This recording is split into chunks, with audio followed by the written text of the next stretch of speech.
দাদা, এয়া মানস। আমি ইজনে সিজনক বহুত ভাল পাওঁ আৰু মই ইয়াৰ লগতে বিয়া হ'ব বিচাৰোঁ।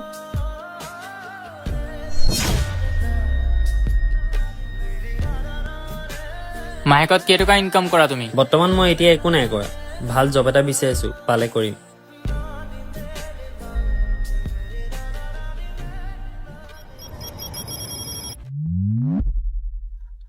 তোক মই কিমান সুখত ৰাখিছো, যি লাগ বুলি কৈছে সেইটোকে আনি দিছো। সেই বেকাৰটোৱে তোক আনি দিব পাৰিব নেকি? নিজৰ নহলেও তোৰ ককাইৰৰ সন্মানৰ কথাটো চিন্তা কৰ।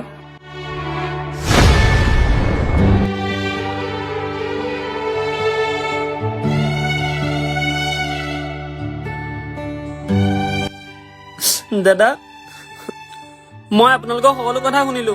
প্লিজ দাদা, আমাৰ দুটাক বেলেগ নকৰিব। মই তাইক বহুত ভাল পাওঁ। মোক 2 বছৰ সময় দিয়ক, মই কিবা এটা কৰি দেখাম। হ'ব, উঠা তুমি। ঠিক আছে, তাইৰ মুখলৈ চাই তোক মই 2 বছৰ সময় দিলো। 2 বছৰৰ ভিতৰত কিবা ভাল মানুহ হলে মই কিন্তু তাইৰ বিয়া তোৰ লগত দিম।